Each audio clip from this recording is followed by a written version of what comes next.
Welcome to Rome. This is The Bittersweet Life with Katy Sewell and Tiffany Parks. Hello, this is The Bittersweet Life. I'm Katy Sewell. I'm Tiffany Parks. And today, we are going to talk about the story within the story. Last week, on the Thursday mini episode, I talked a little bit about storytelling. That gave Tiffany an idea about, well, it was sort of a remembrance of a conversation that you and I had had about certain books that you read, particularly older books sometimes, books that were maybe written during the Victorian era or before, where it's never like modern day fiction, where you're just in a story begins, and, you know, let me just give an example. I'll pull a book off my shelf and just see how a normal modern story begins. 1 second, I'll grab Okay. Okay, here's a book that just arrived in the mail yesterday. I have not even looked at this book yet. This is T.C. Boyle's brand new book called Blue Skies. Let's hope this is a good example of what a modern day book starts. Part 1. They were like jewelry, living jewelry, and she could see herself wearing one wrapped around her shoulders to Bobo's or the cornerstone and sitting on the sidewalk table while people strolled by and pretended not to notice. So whatever it is that they're talking about, we're immediately with a woman who's imagining herself doing something, wearing something somewhere, right? Mm-hmm. So that's third person. And I feel like more and more, though, we're getting first person. And I don't know which I prefer as a reader, but that's not the topic of this conversation. Right. Yeah, you mentioned this to me and you were like, why is it? I think I was reading Frankenstein for some reason. I mean, not for some reason. I was reading Frankenstein and you, as you do, for some reason you remarked to me, which I didn't even think I'd considered, that at the beginning of Frankenstein, it's not Frankenstein. Like, it's not talking about the character, the doctor, he's not mad, but you know what I'm saying? The doctor, Frankenstein. Yes. It's about a totally different person who has nothing to do with the story. Now, remind me who it is. Now, it's not even that it's about that person. It's that person making an accounting to another person. So Frankenstein actually begins, and this is what we mean about the story within the story, how it's not just the story being told to you. There's an outsider or multiple outsiders that are either getting you into the story or are telling you the story the entire time. It begins with a letter that's written to a Mrs. Saville in England, who, of course, we never meet. And it's written by, as far as I can recall, the captain of the ship that is on its own separate mission when at the very end of the story intersects Frankenstein, the scientist, and like rescues him off of an iceberg. Something like that. But I mean, I can't remember if he's on the iceberg or if like the monster is chasing him on the iceberg. I think it's both. Yes. Yeah, it's both. It's just scary, like vision. But I mean, it even starts more benign than that. I pulled the book out just to see. It just says, Letter 1 to Mrs. Saville in England, St. Petersburg. You will rejoice to hear that no disaster has accompanied the commencement of an enterprise which you have regarded with such evil foreboding. I arrived here yesterday, and my first task was to assure my dear sister of my welfare and increasing confidence in the success of my undertaking. So he's writing a letter to his sister about this journey he's about to take. And now, don't get me wrong, we do not follow this man on his entire journey.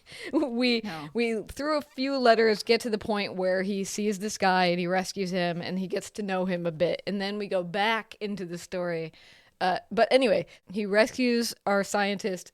Then the scientist, once this man gets to know him and relays it all to his sister, then we get the chance to hear the story from the scientist and eventually the monster's own point of view. But, I mean, and this is such a trope that is like the way that books were written at one time. It's almost as if the authors, or whatever we were doing with storytelling back then, the story had to justify itself. How did this story end up in the world? It couldn't just be in the world. It had to have a reason that it was in the world. I hate that. I kind of love that. I hate it. I hate it because I start reading the story and I'm like, oh, who's this what is it, her name? Mrs. Saville? I'm like, oh, I wonder who Mrs. Saville is. I wonder like what she has to do with this story. I'm curious. I want to know about her. I want to know about the captain. And I'm like, wait a second. These people have nothing to do with the story. Then why are you wasting my time? Well, the I don't captain want to does hear have about them. something to do with the story. Yes, he does. At the end, he does have a little bit, but I find it so pointless. I find not that I don't like Frankenstein. I liked it okay. It wasn't one of my favorite books, but I liked it. And I'm not putting down the story as a whole. I just don't like the trope. I don't like it. To me, as a reader, as a modern reader, it makes me feel like just one more step removed from the story. You know, when you read something in first person, you feel so there. And I don't personally write in first person. I never have. I've only ever written in third person, but it's very, very close third person. So it almost feels like first person. But so, you know, you got your first person is like the closest you can possibly get. And then you've got maybe your third person close, and you've got maybe like your third person omniscient. You know what I mean? And it gets like step further and further away. Like, how could you get further away than a story in which the people in it are not even the ones telling the story? It's somebody else that they've told the story to, who's then telling the story to somebody else. Yeah. Not even you. They're not even telling the story to you. They're telling it to somebody else Well, who's not even there. I mean, once we get into Frankenstein, it is in first person. Yeah, And so it what I does. It the one can. thing I kind of like, this is just for this book in general, what I kind of like about this book is it gives us this sort of frantic outward view of what these people look like from a distance. Because we're not going to get that at any other time through the rest of the story. It's all going to be very internal. What the monster's feeling inside, what Frankenstein's feeling inside. And so the fact that we get to see them frantically on an iceberg from a distance is kind of fun. But even still, though, the larger point is the authors need to justify the reason for the story. Now, you're currently reading Wuthering Heights, which you say is a Yeah. major offender. I haven't read Wuthering Heights since college Uh-huh. when it was assigned to me. And I tried to blaze through it, I'm sure. So I barely remember anything about the structure of that book. Well, I had never read Wuthering Heights. I was not assigned it in high school or college. So for me, it was this big question mark. And I knew that there was this tortured love story between these two tortured people. I knew that much about it. And, that's about all I knew. I knew it was written by a Bronte sister. I've only ever read Charlotte Bronte. I've only read Jane Eyre thus far. And I really love Jane Eyre. But for some reason, Wuthering Heights always kind of daunted me. And I think the reason why is because I had picked it up a few times and I hadn't been able to get through the first chapter. And even this year, like this book was on my list. I talked about this, I think, on our New Year's resolution episode, that I made a list of all the books that I own that I really want to get through this year before I buy any more books, with a few small exceptions, but pretty much, no book buying for me until I do this. And I just remember opening this book and reading, since you read the first few words of Frankenstein, I'll read maybe a paragraph, not even a paragraph, but 1801, I have just returned from a visit to my landlord, the solitary neighbor that I shall be troubled with. This is certainly a beautiful country. In all England, I do not believe that I could have fixed on a situation so completely removed from the stir of society. A perfect misanthropist's heaven, and Mr. Heathcliff and I are such a suitable pair to divide the desolation between us. A capital fellow. So Wow. I love the divide the desolation between us. What a what a wonderful way to put that. I love it. I love it. exactly. But also a capital fellow. Now, looking back, I mean, I'm now about 3/4 or more through this book. I mean, Heathcliff is anything but a capital fellow. I know a lot of people like see him as this like tortured romantic male lead. I do not. I see him as a villain. To me, Heathcliff is a villain, and I hate him. Yeah. Um, Well, and it I is don't really. the opening part of the book. She doesn't really know yet. But Right. it's not a she. This is, Oh, yeah. in Who's fact, talking? I guess I should yeah. ask Well, that. that's actually. That's our Thank you for point. making my point, because when I first read these words, I naturally assumed, as someone who has a very vague idea about Wuthering Heights being a love story and Heathcliff being one of the two main characters, I assumed, okay, this must be the heroine. This must be from the point of view of the heroine. She must be his tenant. Okay, all right, I'll go with that. And then you get through it and you realize that it's a guy named Mr. Lockwood. And there's this whole first scene in which Mr. Lockwood decides to go, and so basically he's renting like the second property of Heathcliff, and he decides to go visit his landlord, at his other home, which is just, maybe like 4 miles walk away, and he gets kind of snowed in. And he's at Wuthering Heights, and there's all these odd characters, and it's this very unpleasant family arrangement. He is, on the one hand, absolutely fascinated by these people and curious about them, but on the other side, totally offended because they're all extremely antisocial and they treat him horribly, and they're so rude to him. And so basically, what happens is he goes back to his home, the one he's renting, and he starts chatting with the housekeeper there, who has been in this family, has been working for this family for the past 30 years. And she knows the whole story.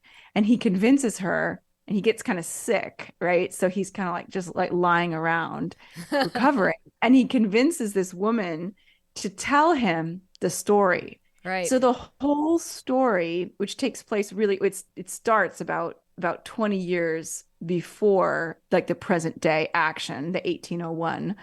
The whole thing is told to him by this housekeeper. So she can only tell the things that she actually witnessed. Yeah. So if she wasn't there, she doesn't know what went on.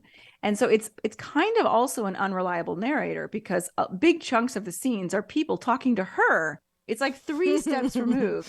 It's just like, why this choice? And I really find this story to be gripping and to be fascinating, although I hate every single character in it. There is not a single sympathetic character, maybe with the exception of Nellie Dean, the housekeeper who's telling the story.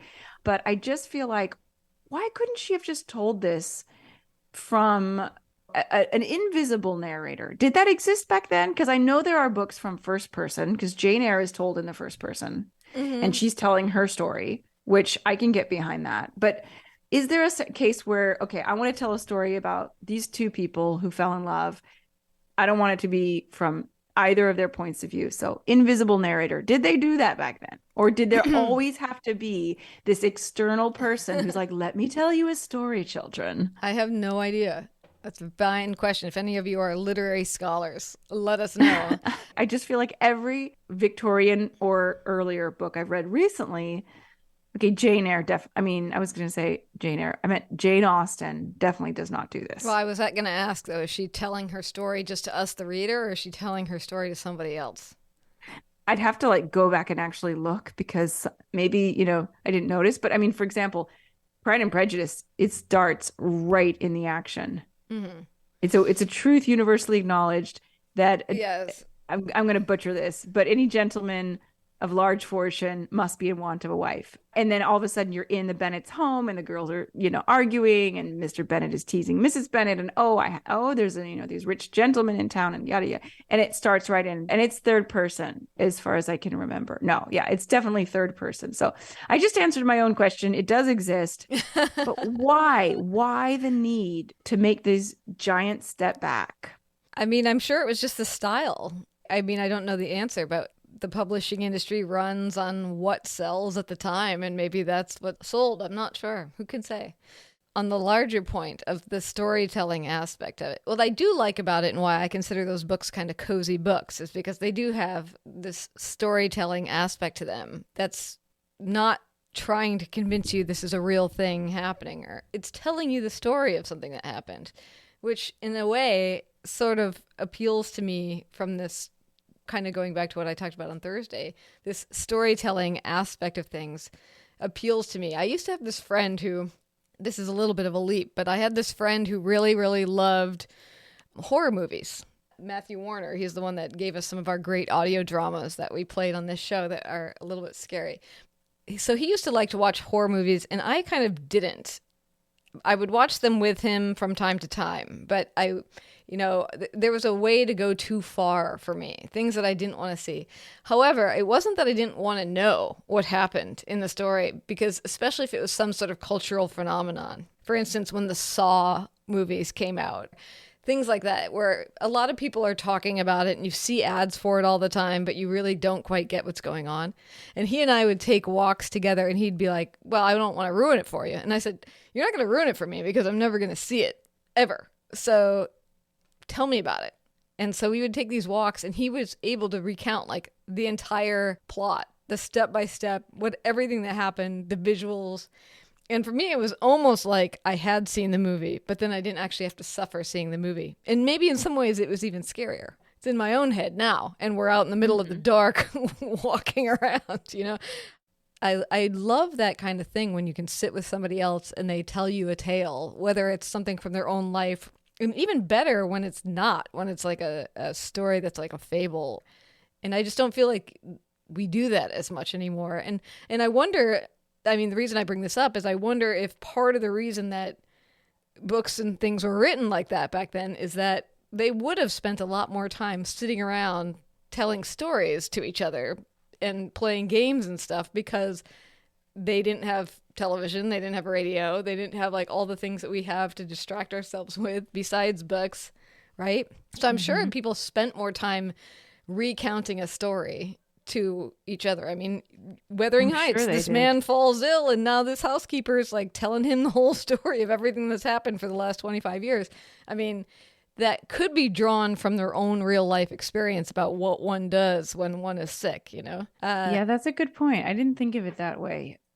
I can totally imagine that, you know, somebody who has the ability to tell a really good story would be someone that you would want at your party or at your rainy summer in Italy, as the case was with Mary Shelley, telling ghost stories, telling stories to each other. How much more valuable that was then, when you couldn't just turn on Netflix and have a story acted out in front of you. You would actually need someone to tell you that story, which I do love as well. I definitely love it when it's happening live, when it's like somebody is telling me a story, or like the piece that you played. I loved that. But the written story within a story, I just want to get to the story. And a great example of this is I recently read to Aurelio a book called, I think it was just called Greek Myths. It's by Nathaniel Hawthorne, and it's for kids. And basically what he does is he tells about 8 of the really most famous Greek myths, you know, Midas and the Golden Touch, and the story of Pandora, and the story of the Minotaur. But basically before he does, it's like in Victorian times, there's this young lad, and he happens to be staying at this country home with a whole mess of kids. And there's like 17 little kids between like 4 and 10.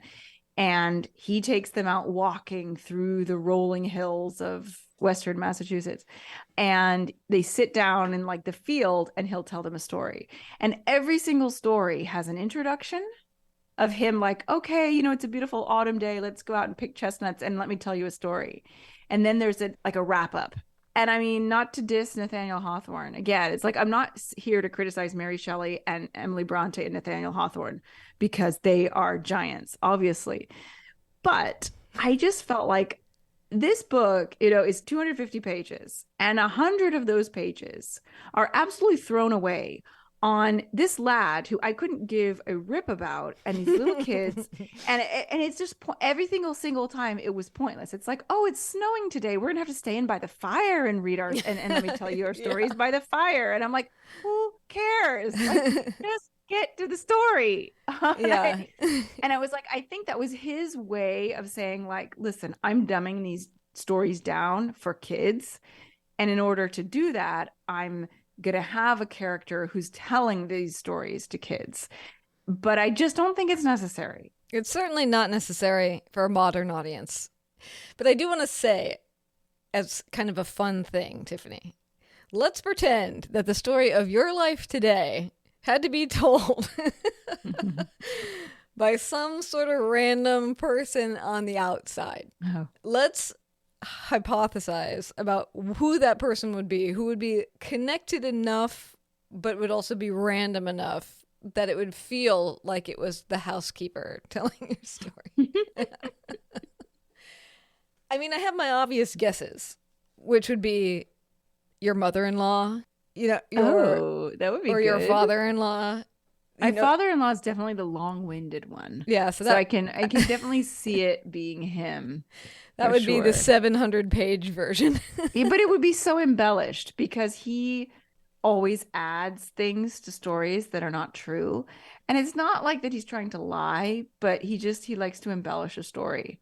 But I feel that fact, and I mean, obviously that's just one person, but like that is what makes these stories unreliable, because you're like, did it really happen like Nellie Dean says it happened? Or is her memory wrong? Like, does she really remember what happened? Did she overhear correctly? Did something really important happen when she wasn't in the room that would explain why these people are like this? Mm-hmm. Well, let's go even further distant. Let's say that the story of your life right now had to be written by Aurelio's swimming teacher. I don't even know his name. I don't think I've ever talked to him. Let's imagine what that view would be like. Can you put us in, like, what is he thinking about this woman and her son? He's not thinking about us. I mean, I don't, that to me is that's too random. It could be, I could see more like a grown-up Aurelio's therapist. Yeah. You know, like Aurelio has gone in and talked about his mother, you know, for, you know, a year, everything about his childhood. And now the therapist is telling her friend, because they're sitting around bored, and she's like, well, let me tell you about this kid's mother or this young man's mother. It began with a podcast. No, just kidding. That's great. I love that. Who would it be for you? Let's see. Who could be a good random outside observer? Who would know? Okay, you're right, because a swimming teacher would be too random because they wouldn't see you often enough. But I boy, that's a hard question, because I don't have a grown-up Aurelio to go talk about me later on. That's a good one, actually. I like that accelerated timeline as well, that we're now in the future. You know, you may or may not be around him all the time anymore. Yeah. Well, I mean, it's just like Wuthering Heights. It's happened like, 20 years later that it's being talked about. Mm-hmm. I don't know let's see. I was just thinking it would be funny to have it be the kids next door, but to my house. But really our only interaction is they accidentally kick the ball over the fence. I mean, I've seen them in other places, but this is our most common interaction. They accidentally kick the ball over the fence, or they're visiting friends and cousins accidentally kick the ball over the fence. They come to my front door. I say, yeah, just go through the gate around the side. And by the way, you are always welcome to just go through the gate on the side and go get the ball. You don't have to ring the doorbell. And then the next time they do it, they ring the doorbell, and I say, remember, you can always just go through the fence. You don't have to come and let me know. Not to get too morose, but with things that have happened in the news, I know, but those kids are careful. Yeah, but they know me. I know they know you. But yes, maybe it could be, here's something fun. It could be like your cat talking to another cat who's like considering moving in with you guys, because I know your cat's kind of just like, they decided that they were going to move in with you. It was not really your decision, it was their decision. So maybe there's like a third cat, and the cat's like, I'm looking for a new home. What do you guys think? And they're like, well, they feed us, but let me tell you a story. Let me tell you what. Let me tell you about the little one. Yeah, because there's a big one and a little one. I actually started writing a story that's similar to that once, and I should finish it because it was downright hilarious. And it was called Mr. Ding Dong Investigates was the title. Yeah, there you go. And he was because one of my cats is named Mr. Ding Dong, or Ding for short. But Mr. Ding Dong, in the story, he was trying to figure out where the little one had gone. So there was a big one and a little one, but then the little one was missing. And so he was trying to figure out what happened to the little one, which of course is me, the shorter person in the house. And he's just going around. But the thing that was kind of funny about it, besides the fact that it's written kind of in a noir style about him being a tuxedo cat out of San Francisco. And anyway, is that they are trying to solve these clues that they're finding, but it like makes no sense what decisions they make. Their conclusions are like cat logic. But anyway, it was a fun side project, one I never finished. Yeah, well, I mean, it sounds good. So I guess that's in a way, although it was fiction. It wasn't actually based on any real fact, with the exception of Ding Dong being a real animal. Well, I mean, all of these stories are fiction, though, Katie. Like Wuthering Heights is fiction. Frankenstein, I hope, is fiction. Yes. Yes, it is. But that's the thing that kind of, you say, well, they present the story as, okay, I have to have a reason to tell this story. Well, who's telling the story of, Mr. Lockwood and Nellie Dean? Somebody's telling that story too. Do you know what I'm saying? Well, not that they need a reason to tell the story, but there needs to be a way for the book itself to justify its existence, right? Okay, but how do you justify the outer story? You justify the inner story by the outer story. How do you justify the outer story? well. You know what I'm saying? Get into the wheat. Well, at least in Frankenstein, the outer story is justified. It's a letter. By the fact that it's a letter. Yeah, because letters exist. They are the ephemera of the world at that time. That's true. Letters every which way. That's true. So. Well, let me. I did think of one. First of all, I looked this up. I looked this narrative style up to see what it's called. And I mean, more generally, more broadly, it's called a story within a story, but there's many different types of that. What we're really talking about with Wuthering Heights and Frankenstein is called a frame story. And there's a much more modern one that I wouldn't have thought of, but I saw it on this list. So when I said I thought of one, that was a lie. The Princess Bride has a frame story. Yeah, there you go. Because the grandfather is reading a fairy tale to his grandson who is sick. That's true. I believe it's been a long time since I read The Princess Bride, but I believe the book itself actually has a frame within a frame, because I believe it's the writer of the book who's rewriting the famous William Goldman story, presenting the idea of this story being told. So I can't remember. The entire book of The Princess Bride, it's very funny, by the way, if you've never read it. I love it. I love it. So funny. I remember reading it and I remember loving it. I think I've read it twice, but it's been 20 years or something. It's basically like, this is a guy that's rewriting this classic book because it's unreadable. So it has all these commentaries about, now he goes on for like 26 pages about what the prince was wearing. Yes, I remember this now. So it has this external narrator also on the outside that's like, okay, I'm going to just go ahead and cut these pages because, nothing happens. In addition to the grandpa. Well, I don't know. That's what I mean. I can't remember. Just come maybe the grandpa just comes in the movie.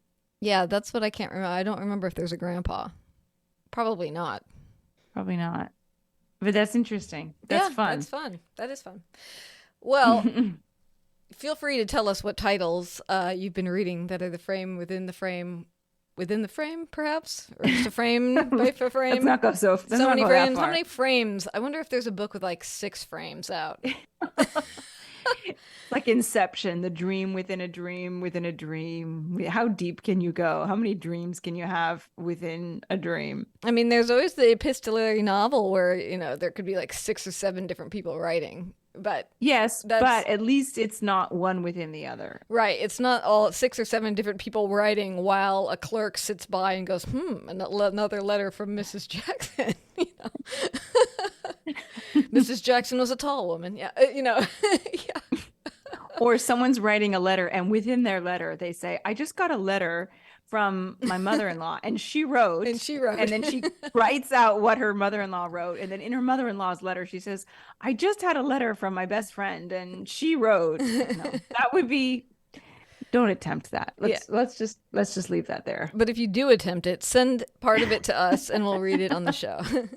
You can always reach us by emailing bittersweetlifepodcast@gmail.com or on social media, Facebook, Twitter, Instagram. Just look for the Bittersweet Life podcast and you'll find us. I also want to mention this show is supported by our listeners, and I just want to thank our most recent contributors at Patreon, Jordan, Mary, Claire, and Jill. Thank you so much. And you've heard a lot about a Rome trip that's happening in October, and today I'm not going to go on and on about it, but there are a few spots left, and we're happy to send you more information. You'll hear more about it, I'm sure. But you can always email us, bittersweetlifepodcast@gmail.com. If you look at your big empty fall and you think, you know what? I really want to go to Rome this year. We're the people to take you there. I promise that. And even if you look at your very busy fall and you think, you know what would slide right in next to Greece? Rome with Katy and Tiffany. We are going to make it worth your while. It's going to be the most magical week you can imagine.